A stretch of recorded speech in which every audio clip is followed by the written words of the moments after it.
mag-ingay. Eto na nga kasi. Very simple pero nakakakilig pa rin ang pagbati ng happy birthday ni Kim Chiu sa kanyang katambal ngayon na si Paolo Abilino.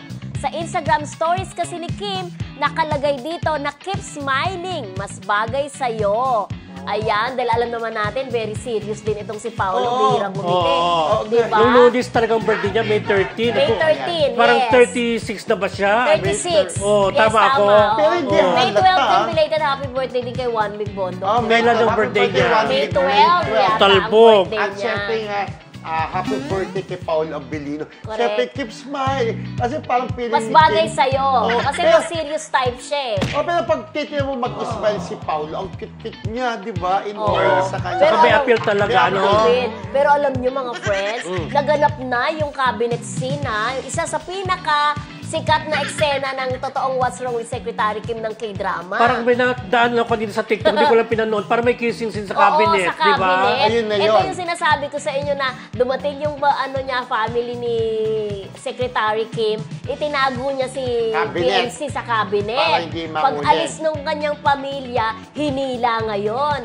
Ang version na naman ng K-drama doon, di ba hinila? Okay. Parang naka-jogging pants yung secretary. Hindi Kim ba nila. na naman? Yung atin naman ay naka-short. Okay. Ang ganda ng legs ni Kim Chiu, in fairness. Oo, ang ganda. Parehong hinila, kaya lang daw parang ampunan ng mga netizen, parang medyo maliit daw po yata yung cabinet na ginamit natin. Lahat na lang napapansin ng mga netizen, di ba?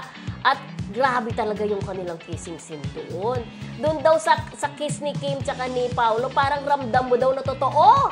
Sabi ng Mali mga mo fans. talagang totoo. Hindi, kasi parang seryoso kasi yung yung Eksena. version nung totoo Okay. Ito talagang kilig-kiligan. Talagang Diba? pinapanood mo talaga ng bongga-bongga.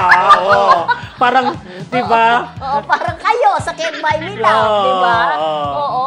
Yun, parang totoo. Totoo nga. Ako nadadaanan ko lang din naman Di yung ba, mga habang shows, pinagpapawisan. Pero alam mo, in fairness- pag Sabado at saka Linggo, pag nasa Free TV na yan, marami nang makakapanood dyan, Yun, di ba?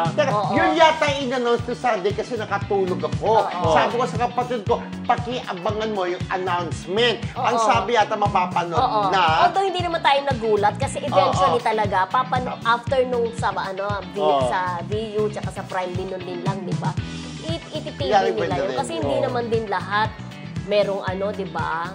Kaya nilang view. mag-subscribe dun Yung sa view. Oo. Diba? At least lalong lalawak yung manonood ng What's Wrong with Secretary Kim. Correct. Kaya tayo sa mga Kim Pao, di ba?